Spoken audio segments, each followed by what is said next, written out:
자, 안녕하십니까.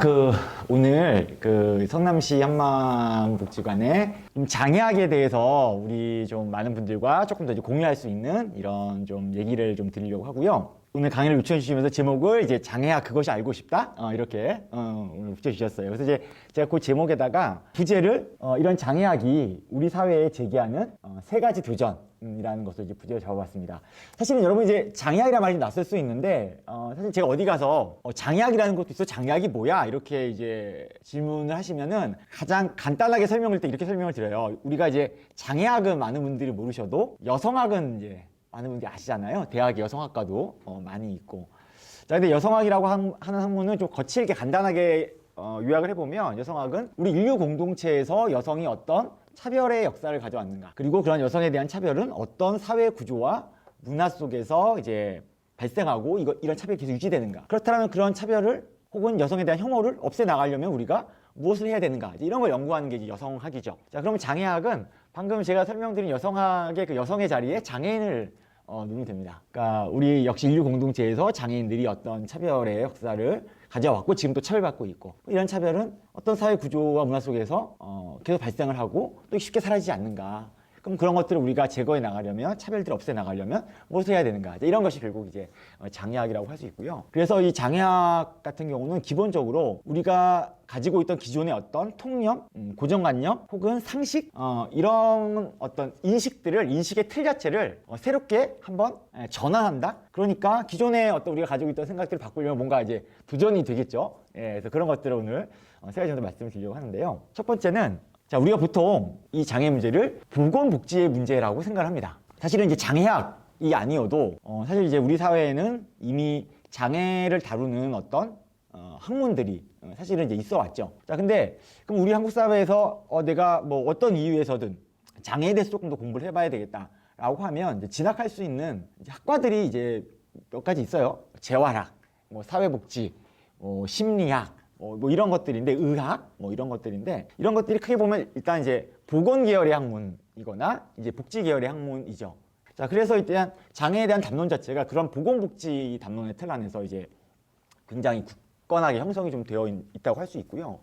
그 다음에 이제 2001년 오이도역 추락 참사를 이제 계기로 이 장애 이동권 투쟁이 시작된 지가 이제 21년이 되는 했죠. 21년이나 됐는데, 21년 전에 이 이동권 투쟁을 처음 시작할 때 지하철에 엘리베이터 설치하는 문제, 그다음에 버스를 전원버스 교체하고, 도로에 턱을 없애고, 이런 구조물에 장애인이 접근할 수 있는 환경을 만들고, 뭐 이런 것들을 요구를 했겠죠. 자, 지금 이제 말씀드린 얘기들, 그러니까 어떤 도로, 교통, 건축물 담당하는 부처는 어디죠?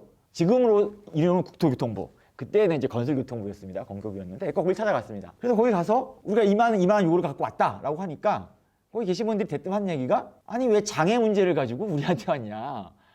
장애 문제니까 보건복지부로 가라는 거예요. 왜 구조물이나 건축물을 다루는 법인데 이게 보건복지부로 돼 있었을까? 이거 장애와 관련된다고 이제 복지부에 맡긴 거죠. 근데 실제로 복지부는 그런 건축물과 구조물을 다루는 일을 하지 않잖아요. 그러니까 사실은 법이 어떤 실효성 있게 시행되기가 사실 어려웠던 거예요. 우리 사회가 장애를 제대로 이해하지 못한다라고 했을 때 저는 1차적인 어떤 인식적 장벽이 바로 여기에 존재한다고 생각을 합니다. 이제 장애인 운동 활동가들이 열심히 이제 집회 많이 하죠. 자, 근데 그런 집회를 나가게 되면은 그 집회 현장에서 이렇게 많이 외쳐지는 구호가 하나 있어요. 장애인도 인간이다, 이런 구호를 외쳤던 거예요.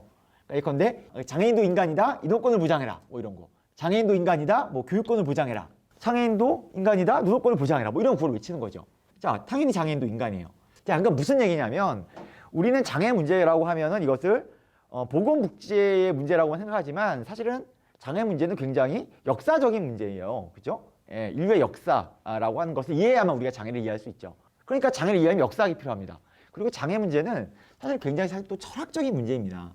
그리고 장애 문제는 또 굉장히 사회적인 문제고, 또 장애 문제는 어떤 다수자와 소수자 간의 불평등한 권력 관계의 문제. 자, 그러니까 우리가 장애를 이해하기 위해서는 이런 보건 관련 학문이나 복지학 관련 학문이 아니라 이런 철학, 역사학, 사회학, 정치학, 경제학, 이 모든 우리가 알고 있는 모든 인문사회가 그리고 자연과학의 학문들이 다 필요하다는 거예요. 사실 조금 더 정확히 말씀드리면 보건복지만의 문제가 아니다, 이렇게 얘기해야 되겠죠. 두 번째, 장애학의 도전은, 자, 우리가 이제 보통 장애인이라고 차별하지 마라, 이런 얘기를 하게 되죠. 자, 근데 장애라고 할 때 또 인구학적인 개념, 사람을 분류하는 개념으로 쓰인 건 이제 서구 영어권에서 먼저 시작이 됐는데요. 근데 영어로는 여러분 장애가 뭡니까? disability.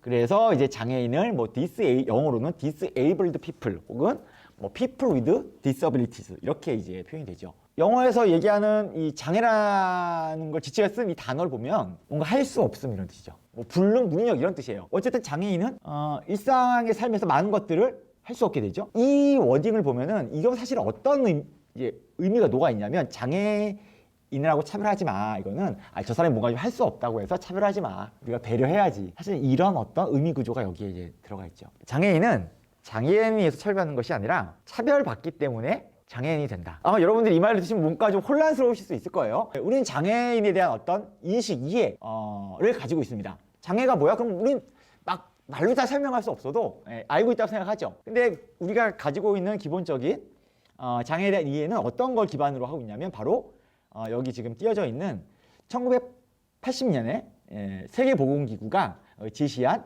이 장애의 정의를 기반으로 하고 있습니다. 우리나라 이제 뭐 장애인복지법이나 각종 장애 법률, 뭐 장애체육도 그렇고요. 다 이걸 이제 기반으로 장애를 정의를 하게 되는데 이 세계보건기구 역시 이제 보건의 문제라고 생각을 하겠죠. 그러니까 보건기구가 이걸 정의를 했겠죠. 자, 장애라고 하는 건 어떤 사람의 몸에 그것이 신체적인 것이든 감각적인 것이든 어떤 인지적인 것이든 정신적인 것이든 어쨌든 손상 혹은 손상이라고 간주될 수 있는 뭔가가 있다는 거예요. 그러면 그 사람이 그 손상이 있기 때문에 그 손상 때문에 무언가 하는데 어떤 제약이 생기거나 뭔가 할 수 없게 된다는 거죠. 그러면 이 사람이 다른 사람들보다 사회적으로 뭔가 할 수 없게 되니까 사회적으로 불리한 위치에 처하게 된다는 겁니다. 아까 말씀드렸던 2007년에 제정된 장애차별금지법을 보면 장애 정의가 어떻게 돼 있어요? 장애라 함은 신체적, 정신적 손상 이것으로 인해서 일상생활에 상당한 제약을 초래하는 상태 이렇게 돼 있죠. 그러니까 장애인은 일상생활에 상당한 제약을 가지고 있는데 할 수 없는데 그건 무엇 때문이냐? 이 신체 정신적 손상 때문이라는 겁니다. 자, 그런데요. 사실은 아까 말씀드렸듯이 저희가 차별금지법을 제정하는 과정에서 사실은 먼저 저희의 법안이 있었어요. 장애계의 법안, 그리고 이제 정부의 법안이 있었는데 실제로 법이 통과가 될 때는 이 장애에 대한 정의는 정부 법안, 기존의 장애인복지법의 정의예요. 사실은 그걸 기반으로 정의가 됐고요. 근데 저희가 애초에 발의했던 법안에서는 장애가 어떻게 정의가 돼 있었냐면 이렇게 돼 있었습니다. 장애라 함은 일단 뭐 그래요. 장애는 인간학적 차이 혹은 생물학적 차이로서의 신체적 정신적 손상을 일단 장애인은 가지고 있어요. 근데 그런 손상이 제가 밑줄을 그어놨는데요. 사회적 태도나 문화적, 물리적 장벽으로 인하여 일상생활에 상당한 제어가 되는 상태를 말한다. 이렇게 돼 있어요. 그러니까 뭐 단어 자체는 비슷한 것 같아요. 자, 근데 결정적인 차이는 뭐예요? 다시 돌아보면 앞에서는 이 손상으로 인하여, 손상 때문에 손상이 있어서 뭔가 할 수 없다. 이렇게 되는 것이고 원래 장애계가 발의했던 법에서는 그런 걸 가지고 있는 사람이 사회적 태도나 물리적 장벽으로 인하여 하게 된다는 거죠. 자, 이 사회적 태도나 문화적 물리적 장벽을 다른 말로 하면 뭐가 되겠어요? 이게 바로 차별이 되는 거죠. 자, 이게 이제 바로 장애학의 인식을 바탕으로 하고 있는 것이죠. 제가 길을 가다가 어떤 외국인을 만났어요. 그 사람이 저에게 영어로 말을 걸어왔으니까 일단 뭐 영국인이라고 칩시다. 그 사람이 저한테 뭔가 물어봐요. 뭐를 물어보냐? 그 사람 모국어라고 할 수 있는 영어로 나한테 뭔가 물어봅니다. 그럼 여러분 제가 어떻겠어요? 좀 당황스럽죠. 왜냐하면 저는 영어를 못하거든요. 영어를 못하니까 그럼 어떻게 해요? 한국말로 일단 얘기해야죠. 여기 한국인데 나 영어 못하는데 한국말로 물어보세요. 영국인은 저한테 영어로 떠들고 저는 한국 사람이니까 한국말로 떠들면 우리 둘이 의사소통이 돼요? 의사소통이 안 되겠죠. 자, 여기서 그래서 의사소통 할 수 없음이라는 상황이 벌어집니다. 자, 그럼 이번에는 한국인과 영국인이 아니라 청인과 농인을 한번 생각해 봅시다. 청인들, 저도 청인입니다. 저 같은 청인은 의사소통을 할 때 뭘 가지고 의사소통을 시도하죠? 말로 합니다. 음성 언어로 하죠. 입으로 한다고요. 자, 그럼 농인은 물론 이제 농인의 경우에도 어릴 때의 성장 환경이나 어떤 교육 과정, 교육 환경 이런 거에 조금씩 차이 있을 수 있지만 일단 기본적으로 농인이라고 하면 농인은 어떤 언어를 사용하는 사람이냐? 수화 언어. 그래서 수어를 사용하는 사람이죠. 자, 그럼 둘이 의사소통이 잘 돼요? 자, 그래서 여기서 이제 의사소통할 수 없음이라는 상황이 발생합니다. 그러니까 농인들은 일상생활에서 많은 경우에 이런 의사소통할 수 없음이라는 장애를 경험해요. 이 농인들의 의사소통할 수 없음이라는 상황을 그 장애를 우리는 그러면 무엇 때문에 생각하느냐? 농인들이 청각에 손상이 있기 때문이라고 생각을 하는 것이죠. 자, 그런데 여러분 한국인과 영국인이 의사소통을 할 수 없는 경우도 있지만 사실은 언제나 또 의사소통을 할 수 없는 건 아니에요. 한국인과 영국인이 만나서 세련되게 의사소통을 잘 할 수 있는 경우도 꽤 있습니다. 어떻게 하면 한국인과 영국인이 의사소통을 잘 할 수 있느냐? 그거는 첫 번째는 배울 수 있는 쪽이 다른 쪽 말을 좀 배우면 되겠죠. 예컨대 제가 안 그래도 이제 국제화된 시대고 우리 장애인 복지, 장애인 인권 운동 이런 것도 국제연대가 중요하니까 내가 영어를 좀 배워야겠어. 영어를 열심히 배우면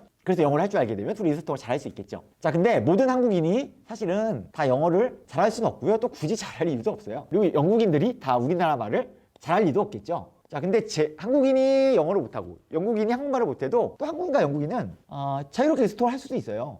어떻게 하면 되느냐? 둘 사이에 통역이 들어오면 됩니다. 일상의 어떤 용어로 장애라는 말을 쓸 수 있죠. 의사소통에 장애를 경험하지 않는 이런 말 쓸 수가 있어요. 그런 장애를 경험하지 않는 건 이분들이 다 외국어를 잘해서는 아니에요. 이분들은 필요한 경우엔 언제나 통역 서비스가 알아서 착착 제공이 되니까 의사소통의 장애를 경험하지 않죠. 근데 이렇게 또 의사소통을 잘 할 수도 있는 건 성인과 농인의 경우도 또 마찬가지라고요. 그러니까 언제나 의사소통할 수 없는 건 아니죠. 수어 통역을 하나의 사회 서비스로 잘 제공을 하면 성인과 농인은 의사소통을 잘 할 수 있어요. 자, 근데 여기서 중요한 건 이렇게 의사소통을 잘 할 수도 있다는 게 아니라 이렇게 의사소통을 잘 할 수 있을 때 농인의 청각에 손상이 있다는 사실은 변함이 없다는 거예요. 자, 그런데 어떻게 그 농인이 의사소통을 할 수 없음을 경험할 때 그 원인을 그 사람의 청각의 손상 때문이라고 얘기할 수 있겠냐고요. 자, 요 지금 PPT에 띄우는 얘기는 어떤 유명한 사상가가 한 얘기인데요. 과거에 우리 인류의 역사에서는 노예제도라고 하는 게 있어가지고 예컨대 저기 아메리카 이런 동네에 가면 이 검은 피부를 가진 사람들이 다 노예로 존재를 했어요. 근데 그들이 노예가 된 거는 그들의 검은 피부 때문은 아니죠. 그냥 흑인은 흑인일 뿐인데 그 흑인들이 어떤 특정한 관계 속에서 노예가 된 거죠. 그리고 이 특정한 관계를 우리는 뭐라고 할 수 있느냐 조금 더 풀어보면 차별적인 관계라고 할 수 있습니다. 여러분 이 얘기 별로 어렵지 않죠? 여러분 만약에 그 사람들이 검은 피부 노예가 된 거면 지금도 노예여야죠. 이 말 쉽게 이해가 되실 거예요. 마찬가지라는 거예요. 여러분 손상은요 그냥 손상일 뿐이에요. 그 손상 역시 특정한 관계, 즉 차별적인 관계에서만 무언가 할 수 없음으로써의 장애가 된다는 겁니다. 사실 이제 우리나라의 어떤 말에서는 사실 이 장애라는 말이 여기서 얘기하는 앞에 손상도 장애고 사실 뒤에 장애, 무언가 할 수 없음도 그냥 장애예요. 이 장애인을 지칭는 용어가 여러 가지가 있어요. 사실 영어에는 장애학에서는 이 여러 가지 용어 중에서 사실은 이 표현을 그냥 가장 많이 씁니다. Disabled people. 이 말을 많이 쓰는데 근데 제가 이 표현을 왜 굳이 여기다가 띄워놨냐면은 사실은 이 단어를 보면은 여기에 제가 지금 설명드리는 얘기가 다 들어가 있다는 거예요. 여러분 disabled people에서 이 disabled는 수동태죠. 무언가 할 수 없게 되었다 라는 뜻이에요. 내가 길 가다 누구한테 맞았어. 이거 이제 당한 거죠. 내가 누구한테 맞았다고 하는 거는 반드시 뭐예요? 나를 때린 사람이 있는 거죠. 누가 나를 때리지 않는데 내가 맞을 수가 없어요. 자, 근데 이게 지금 수동태라는 거예요. 그리고 우리가 영어 문법을 배울 때 뭐라고 배웠냐면은 수동태에는 언제나 by가 생략되어 있다 이런 걸 배웠어요. by는 뭐예요? 무엇에 의해서라는 뜻이죠. 그러니까 장애인은 뭔가 할 수 없는 상태에 있는 사람인데 그게 뭔가 할 수 없는 거는 무엇에 의해서 항상 할 수 없게 된다는 거예요. 그러니까 이 by 뒤에 들어갈 수 있는 게 뭐겠어요? 자, 우리가 지금 쭉 얘기했던 걸 떠올려보면은 사회적 태도일 수도 있고요. 그런 문화적 장벽일 수도 있고요. 또 방금 제가 얘기했던 그런 차별일 수도 있겠죠. 어떤 사람이 뭔가 할 수 없게 된 사람들, 장애인이 있다는 거는 그들을 무언가 할 수 없게 만든 사회가 있다는 거예요. disabled people이라고 하는 거는 언제나 disabling society, 뭔가 할 수 없게 만드는 사회가 있는 것이고 그래서 우리는 그 사회를 바꿔야 되는 거죠. 이런 얘기를 통해서 우리는 인식의 개선을 넘어서 인식의 전환. 왜냐하면 우리 기존에 갖고 있는 장애인들에 대한 인식이 뭐 어떤 그런 거죠. 어떤 이제 동정, 배려 이런 건데 그런 거 더 낮게 개선해봐서 뭐예요? 그런 거를 뒤집어야죠. 이제 세 번째 그러면 장애학의 도전에서 얘기해봐야 되는데요. 우리가 어떤 통념적인, 제가 자꾸 이제 인식적인 도전이다. 우리의 통념에서 자립이라고 하는 거는 사실은 의존과 반대예요. 영어로도 자립은 뭐예요? independence. 의존은 뭐냐? 그래서 in을 떼면 돼요. 그러니까 in은 뭔가 반대말을 만드는 접두사인데요. 그러니까 반대예요. 의존과 자립은 영어 단어로도 그렇고 우리의 어떤 개념 안에서도 자립과 의존은 반대입니다. 장애학이 제기하는 세 번째 도전은 이 자립과 의존은 반대말이 아니라는 거예요. 자, 제가 이거를 좀 직관적으로 설명을 드리기 위해서 그 글자 하나를 띄울 건데요. 이게 무슨 글자죠? 사람 인자입니다. 이 사람 인자를 보면은 이게 어떤 걸 형성한 거냐면 어떤 두 존재가 서로 기대서 의존하고 있는 모습을 형성하는 게 바로 사람 인자예요. 그러니까 이게 바로 사람이 자립하고 있는 모습입니다. 그러니까 사람이 자립할 때 언제나 누군가와의 관계 속에서 서로 기대해서 의존하면서 자립을 한다는 거예요. 우리는. 이건 이제 일본의 구마가야 이제 시니치로라고 하는 도쿄 대학에서 학생을 가르치시는 이 장애인분이신데 이분이 이제 몇 년 전에 우리 한국에 한번 오셨어요. 오셔가지고 이제 어떤 일간지랑 인터뷰를 했는데 자립은 의존하지 않는 것이 아니라 의존할 것을 선택할 수 있는 상태입니다. 여러분 우리가 이제 장애인 자립사라고 얘기하는 자립은 혼자 사는 게 아니죠. 자립사가 얘기하는 자립은 자기결정권을 보장하는 거예요. 어떤 상황에서 내가 원하는 것을 선택해서 나의 결정대로 내 삶을 영위할 수 있을 때 그거를 자립생활이라고 얘기합니다. 한번 생각을 해보세요. 내가 어떤 중요한 상황에서 내가 의존할 수 있는 사람도 없고 제도도 없고 공동체도 없어. 그럼 나는 무언가 결정할 수가 없어요. 예컨대 왜 많은 우리 사회 많은 분들이 시설에 가시냐? 여러분 2017년에 그 국가인권위원회가 이제 이 중증장애 거주시설, 정신요양시설을 대상으로 이제 시태조사 같은 걸 했는데 그 조사 결과를 보면은 중증장애 거주시설에 계신 분들 중에서 내 자의로 계신 분들은 사실은 17% 정도밖에 안 돼요. 그러면 그 17% 분들은 정말 그러면 자기 선택에 의해서 간 거냐? 지역사회에 선택지가 없기 때문에 지역사회에 내가 의존할 수 있는 사람도 없고 제도도 없고 아무런 시스템이 없기 때문에 그걸로 사실 떠밀려 간 거죠. 근데 우리가 얘기하는 자립은 그런 각자 도생이 아니라는 거예요. 여러분 자립생활 운동의 가장 기본적인 구호가 뭡니까? 지역사회에서 함께 살자예요. 그러니까 자립생활은 공동체 안에서 우리가 서로 의존하면서 함께 서는 것. 이것이 바로 우리가 얘기하는 자립입니다. 그리고 이런 우리가 추구하는 자립에서 자립과 의존은 서로 반대되는 개념이 아니라 서로가 서로를 조건 짓는 개념이라는 거예요. 우리는 잘 의존할 수 있을 때 잘 자립할 수 있다. 좀 좋은 시간 내주셔서 여러분들에게 이러한 얘기를 할 수 있는 자리에 있어서도 되게 반가웠고 또 혹시 제 얘기를 듣고 좀 관심이 가시는 분들은 조금 시간 내서 장애학의 도전을 좀 한번 같이 읽어보시면 조금 더 풍부한 얘기를 좀 접하실 수 있지 않을까 생각합니다. 제가 잘 모르고 있었던 그런 부분이었는데 오늘 많은 것을 알려주셔서 정말 감사드리고요. 정말 이 세 가지 꼭 이 도전을 마음속에 깊이 생각하면서 더불어 장애인분들과 함께 그렇게 살아가는 사회가 되었으면 좋겠고 또 제가 그렇게 되도록 하겠습니다. 감사합니다. 저도 장애인이지만 많이 생각을 안 하고 살다가 우리 강사님이 오늘 많이 깨우쳐 주시고 장애 문제를 어떻게 좀 건의를 하려고 할 때 관공서로 찾아갈 곳이 없다. 나 거기서 굉장히 뭐라 그러나 그게 힘들구나 그 도입부를 그 얘기 듣고 많이 놀랐어요. 이것으로 우리 성남시 한마음복지관 장애인 특집 방송 강의를 마치도록 하겠습니다. 감사합니다.